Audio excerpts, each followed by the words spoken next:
Natasha and thank you so much for joining me today. Well, today we are going to be using Gilding Flakes. Now, I have these ones. I actually have a few different brands, but for the life of me, I cannot find them at the moment. I know I used them for a project and I suspect I haven't put them back. So I've got these and that's fine. I have silver, rose and gold, I believe. And so I'm going to use them in a little bit of a different way today because usually, again, I can't find this because I've been using it, but usually you use it with a tacky glue, like dries when tacky glue. For example, the Smart Glue from scrapbook.com, they have it, the green Tombow glue, and that one I think dries tacky. There are lots that are going to work really well. Today, we're going to go with a little bit of a cleaner method for me and use some adhesives. Now, double-sided adhesive to be sure. This one is the Waffle Flower one, double-sided adhesive. I really like this one for this technique, and actually, I'll be using this one today. But there are just so many different adhesives out there that are going to work well with this. I find a medium weight double-sided adhesive works well. The Stick It double-sided adhesive, this one is great for die cutting, but I do find it a little bit tricky because it is so thin, so super thin. This one here is the scrapbook.com double-sided tape. This one works well. The Sizzix permanent adhesive sheets, these also work well. So just whatever you have, whatever you've got, I'm sure that we can make it work.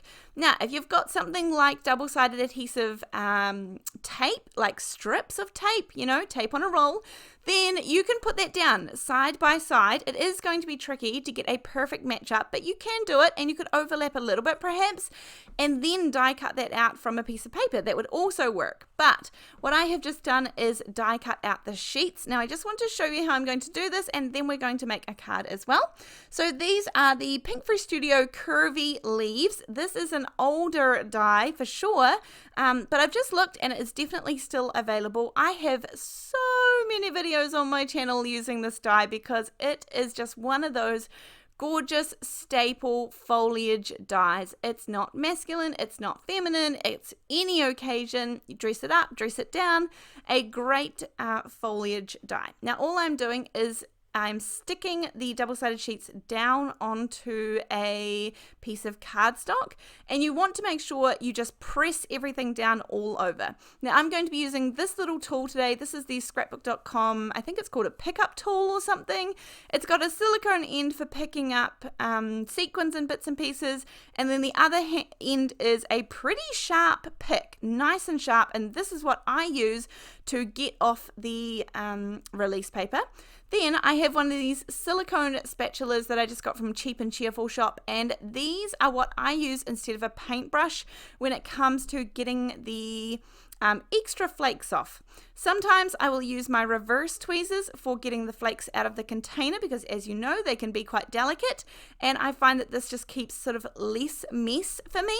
So all you want to do is just pull off the release paper.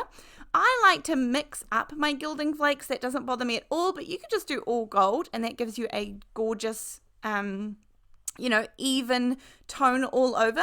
But I like to mix it up and try different colors in all different places. And then if I have any bigger pieces, bigger flakes that come out, I just shift them around. Sometimes I use my finger. Sometimes if I really want to shift the flakes, I use the spatula. That tends to work better. And I just found that with a paintbrush, I always got the flakes up in the bristles or the hairs and the brush. And it's sort of, I didn't get that many uses out of a paintbrush before it became affected by it. And so I shifted to these silicone spatula ones, and these work perfectly. So you can just see how I shift around the excess. I make sure there is no adhesive showing. Now, this is by all means very similar to using glue. Usually you would use glue and then you would pop the flakes down. But this way we can get these gorgeous die cut shapes and pretty much the same look and kind of less mess than using a liquid glue as well. So here is the one where I have used the rose gold and the regular gold on this one. And that one was sort of just to show you what it can look like. I'm going to make an actual card this time around, and I'm going to use this Paper Rose. This is the Fancy Script Layered Wishes metal die. Now, I have die cut this again out of the Waffle Flower double-sided adhesive sheet, and then I've also cut out the background in just plain regular white cardstock. Now, if you want to, as I said, you can put the adhesive down onto white cardstock first and then die cut out your word.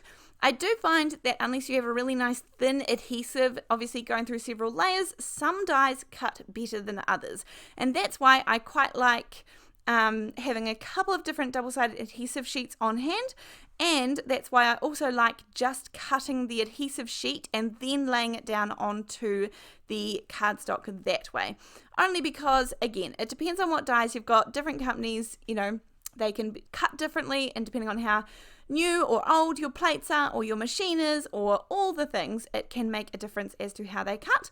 Anywho, I'm going to use some silver, gold, and rose gold all on this one project. Now, you might think that mixing the metals can look a little bit interesting, but actually I really like the idea of mixing them all together. Now, this does mean that any flakes that are sort of left off at the end, it does mean that you can't put them back into the original jars that they came from. But if you have big enough flakes, then I just pop them into a separate jar, and this just becomes my mixed flakes. So I can reuse them again. But I do find with using the spatula and shifting them around a lot more, I tend to use less flakes than I used to, or I tend to have less wastage perhaps. So that's one thing that I do really like about using that. And then these just have beautiful shine. Absolutely stunning, beautiful shine. So if you have some gilding flakes popped away somewhere and you either have run out of tacky glue or you want more of a shape that you can use, then this is a great way to go about using them. Now, I'm going to use the Simon Says stamp. This is the Iceland Poppies die, and these are just a couple of gorgeous flowers that are easy to put together. As you know, this is my favorite kind. I don't love popping together really complex dies. I'm using some spun sugar and a squeezed lemonade, and then I had some mustard seed.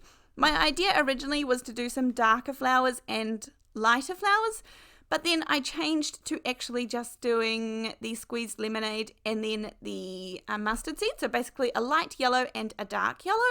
And all I'm doing is really colouring extremely quickly the tips and ends of the flowers. I could do a little bit more blending as well, but I quite like the contrast between these. And then here's where I come in with the mustard seed and do the other set. So I just run this whole die through. It's actually only one die that comes, which I like too. It means I don't have to have, you know, different pieces getting lost everywhere. And it just cuts them out. Each run of the die makes 2 individual flowers, and they are different flowers, as you can see from the packaging. I have got a piece of mint tape on the back here just to hold my die cuts in place. I find it much easier to colour them sometimes when they are just, you know, sitting in place and can't move around. Then I'm going to pop all of these out. I did do the centres of the flowers in some vintage photo, just some brown ink, just a little bit nice and light. And then the stems are done in some mowed lawn, some green ink. And then it's a matter of putting them together. I just use some glue. It takes very little. You just glue the bottom pieces all together and you have the flowers almost instantly.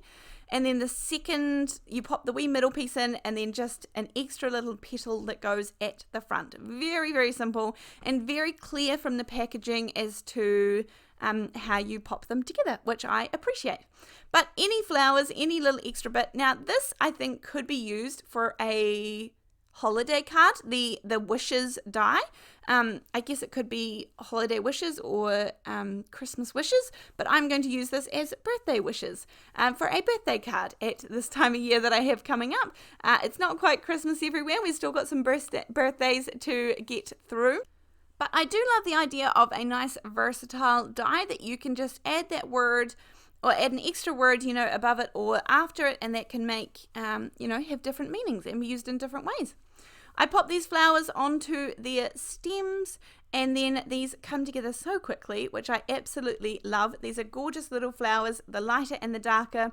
I'm using my very much loved at the moment, the Scalloped Rectangles by LDRS. I'm using the very largest one, and that's going to become my base for everything. This is a pretty easy, simple card to put together. I am using the Woodware More Wishes. This is just a little stamp set, which obviously has a great price point. I love the Woodware products. All of their stamps are such good quality. Their big, beautiful florals are one of my absolute all-time favorites in card making. I'm going to split apart this little sentiment just so I can get better placement and use it with the word birthday, and then of course I'm going to have the wishes because it did originally say happy birthday, but I just want the birthday, and then the wishes will go underneath it. I pop that up on a little bit of foam tape. I've just got the black piece of paper down there just so there's a little bit of contrast so you can see the card a little bit better. It's nothing to do with actually my finished card. And then when it came to popping on the flowers, as I said, I originally did 4 thinking I would use all of them, but I felt like that darker yellow overpowered the sentiment a little bit.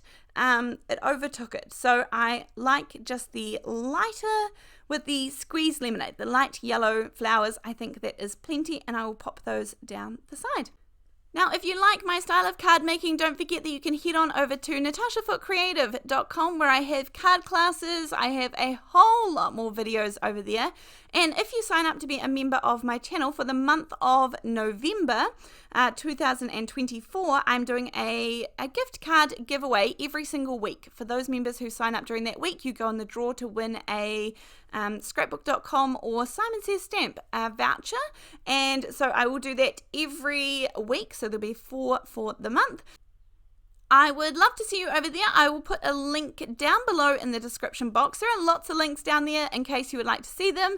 There are links to our Facebook group where you can come and post all of your beautiful makes and creations. And at this point, we are getting a great big group, and there is so much inspiration, even if you just want to be a lurker and just have a look through all of the beautiful cards that are being posted there. Come on over. That is Come Crafting with Natasha on Facebook. I also have my snail mail address down there. If you'd like to send me a card, I would love to receive one, and that is my P.O Box address down there as well.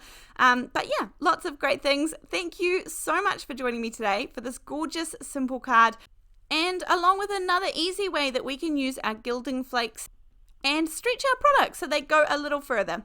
Thank you so much for joining me, and I will see you in the next video. Thanks, bye.